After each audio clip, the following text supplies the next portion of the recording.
Hey, how's it going, everybody? Welcome back to another Empires and Puzzles video. And in this video, I have something different than I've been doing recently, and I want to get your thoughts on it. It's kind of a theory that I have, an observation that I've made, something along those lines. Before we get to this video, if you haven't checked out Gemstone Legends yet, come check it out. There are, no joke, thousands of players from Empires and Puzzles that have come over already, and for good reason. Simply put, it's a really fun game with some big advantages over Empires and Puzzles. We both know that the players that join these games earliest are some of the most dominant players. And this game is starting to really take off, so the longer you wait, the more you miss out on. Not only can you support the channel by using the download link in the description of this video, or by scanning the QR code on your screen, but doing so will also give you a free $50 starter bonus with an epic hero, gems, and gold coins.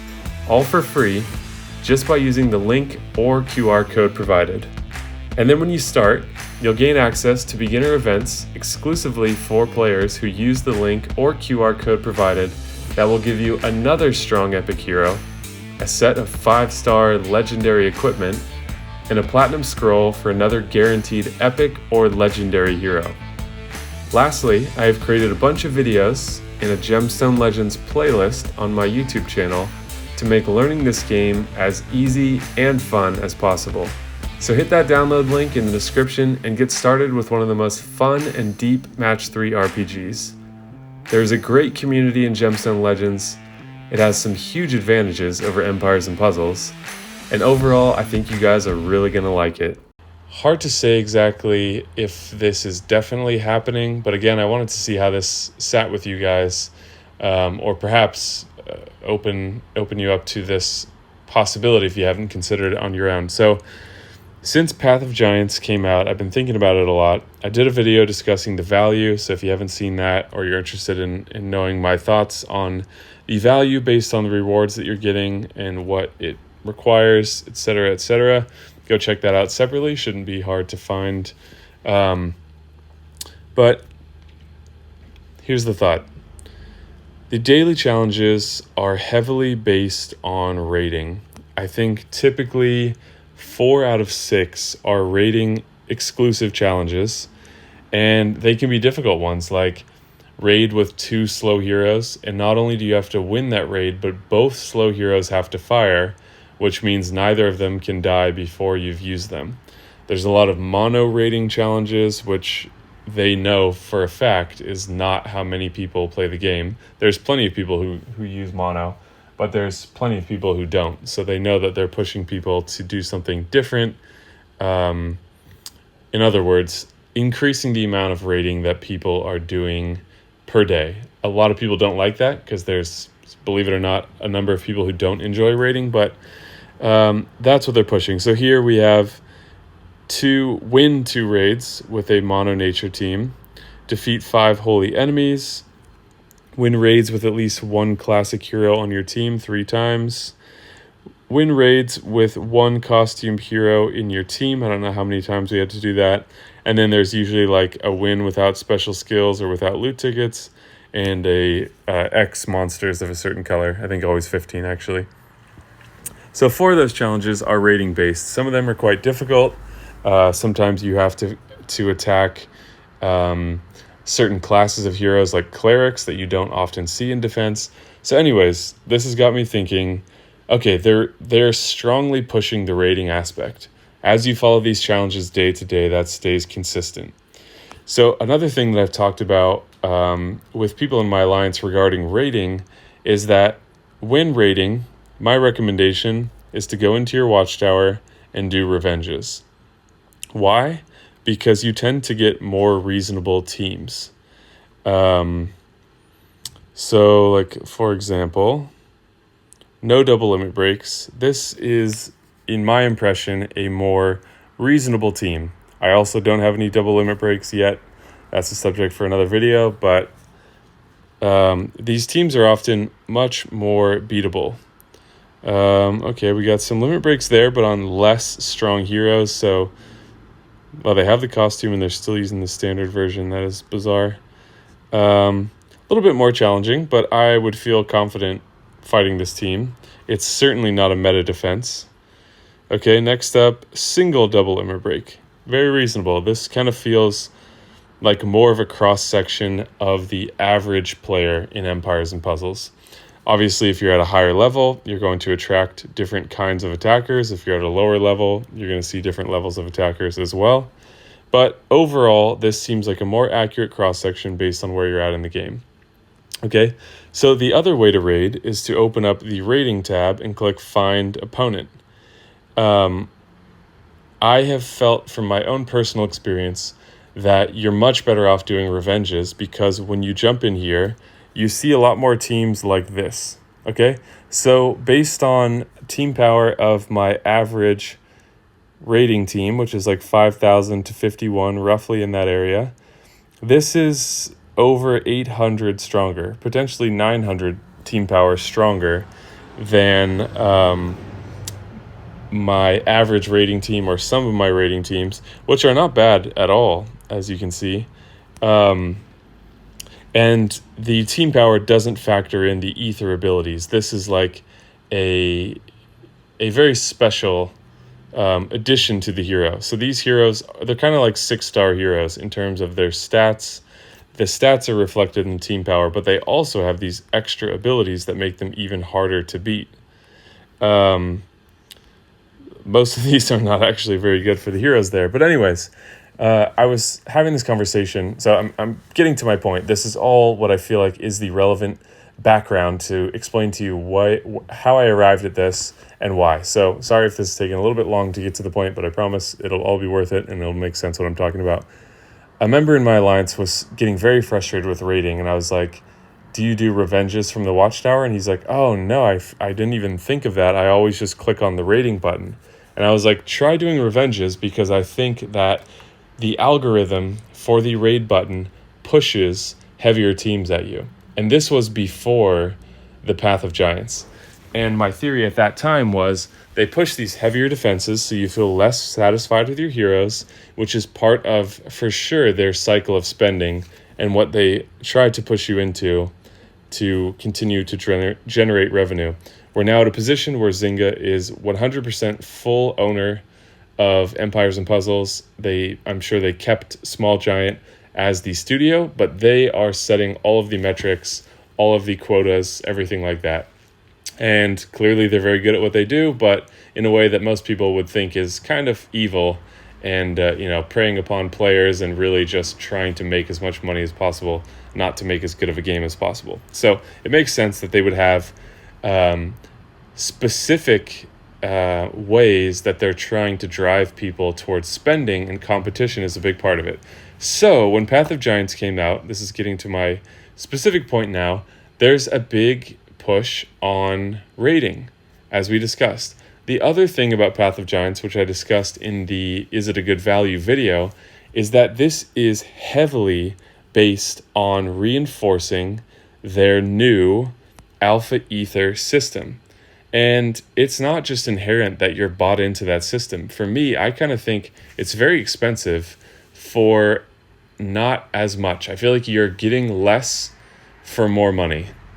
It's sort of a niche upgrade. You still need all these other materials to even get to that point, and you're just boosting the stats of your best heroes a bit more and giving them an additional ability. That to me is less significant than being able to ascend a broad roster of heroes overall. So they're really pushing this system, the alpha crystals, the more alpha crystals, the alpha ethers. This reward system is built around the alpha ethers. So they're trying to reinforce this idea, and they have to get you bought into it, right? If you don't buy into it, they don't make any money from it. So they need to think of a way to buy you into this system so that you will spend your money on it, feel like you need it, et cetera, et cetera. And I think what they're doing is using the raid button algorithm to reinforce this more. So as we were looking through my Watchtower, we were seeing a lot of what I was calling reasonable teams based on my player level. Single double limit break there, some decent strong heroes. Same thing, single limit break, some desirable heroes over time, not the most desirable. Again, single limit break, some desirable heroes. Single limit break. None. And these are the people that are attacking me, and I typically sit around 2,800 to 3,000 cups. None there. 3. Okay, 3 is the highest we've seen so far out of maybe 10. 2, not even all single limit broken. 1, so you get the idea. When we go into the rating button over here, okay, so there's 1. Was that not the same team? Okay, so we're starting to see a little bit more meta. Erlang Shen, Aramis. I don't think I saw a single Aramis in the attacking team, or in the teams in my Watchtower. This is someone flexing their new heroes. Okay, so now we've got 3 double limit breaks, much more meta style defense. Now we've got 4. This is a very meta defense, almost peak meta. Double limit broken Jove, non-featured new taunt hero, Hathor, arguably the best defensive bard hero, Hippo again. Okay, we've got 4 double limit breaks. The peak stats that you can get from a hero, I think, this super elemental family, double taunt. We've got Anne and Hathor again. So this seems to be, from my perspective, a less accurate cross-section. And I think it changes as you win, too.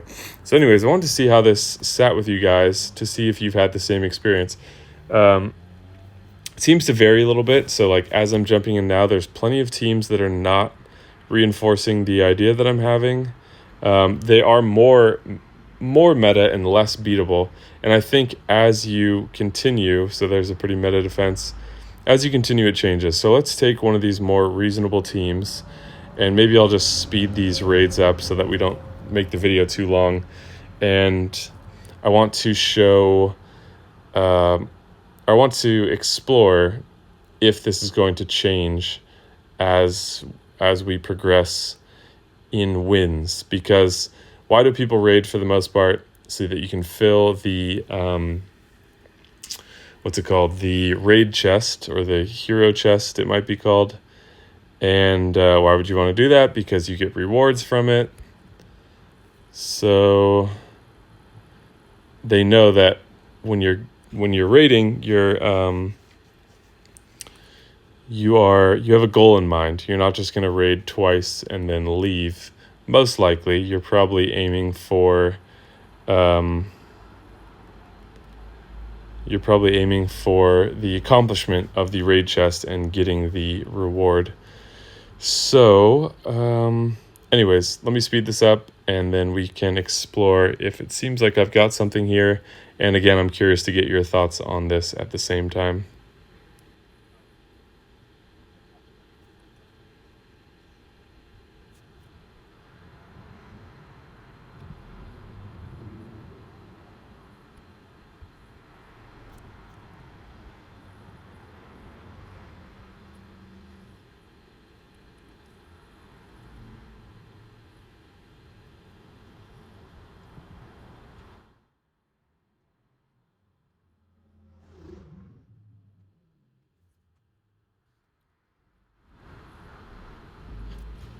Okay, that took a while. So, okay, quite a meta defense. So this is the kind of thing that I typically come across, which are 3 to 4 to 5 double limit breaks, despite me having a roster that has 0 double limit breaks. And again, it forces you to experience these elevated specials, this higher tier of gameplay that is quite expensive to get into. If you're trying to just accrue ethers, naturally you get 1 per month guaranteed, 2 per month guaranteed if you can complete all the Path of Giants challenges necessary to get there. So of course, when you try to demonstrate it, it doesn't go exactly the way that you've experienced it before. But let me know how this sits with your experience.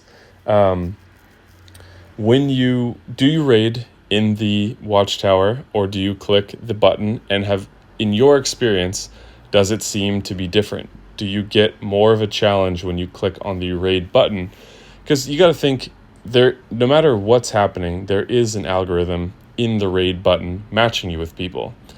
Do you trust them to be fully honest and to give you a fair matchup, or do you get the impression that based on how they behave in other ways, that they would want to push you towards a challenge that's going to drive spending in one direction or another? So yeah, this is the kind of thing that I see a lot. So let's try getting another win again. I'll speed it up and then we can see what the result is from that.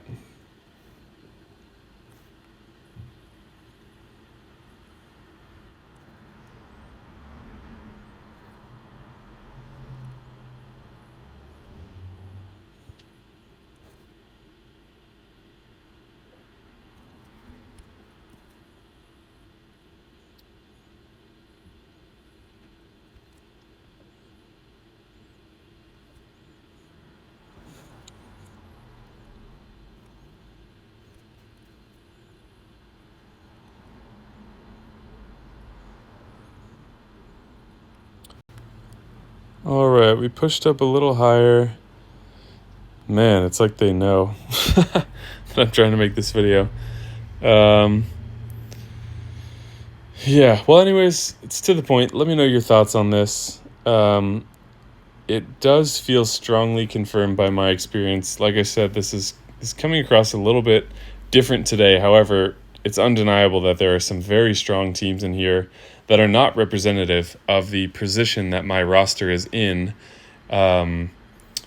nor the team power that I'm attacking with, nor even the team power of my defense. If we look at my defense team, it's 54, and this is 59. So anything above a 500 point difference, or even at 500, it's a pretty big mismatch. It can be hard to overcome that. It is easier to win on offense than defense to a degree, because you have more control over it. But on defense, you're putting your strongest heroes up, so it's different there. However, without a doubt, from the comparison we did, you can see that the heroes in the rating button, like this here, that's 2 in a row, are much, much stronger than what I would be facing if I was rating from the Watchtower. So keep that in mind. That difference was clear, at least. And yeah, let me know your thoughts. I believe this just because of how much sense it makes and is confirmed by experience. And you have to think, like, for example, a company like Zynga, there is a position within the company where you are a what would they call it? A digital economist. So there's someone responsible for setting the balance of the in-game economy and how you drive purchasing decisions, how you balance reward tiers. Like, all of that stuff is not just arrived upon by a random person. There is a position of someone who is very skilled at determining how to do those things, and individuals might have different skills, and some of those different skills could be how to drive an increase in spending. You know, any of these games are based upon generating revenue, and they take that very seriously. So again, this theory really seems accurate to me, but I do want to know what you guys think and if it is consistent with your experience. So hopefully you found this video interesting. This is different than what I've been doing lately. I do enjoy these forms of analysis, though it's not something you can force. You just have to make the observation and then figure out how you want to talk about it. So if you enjoyed this video type, let me know, and I can keep it in mind to make more things like this when the opportunity arises. But as always, share your thoughts, whatever they are. I want to hear from you guys. Thank you so much for watching.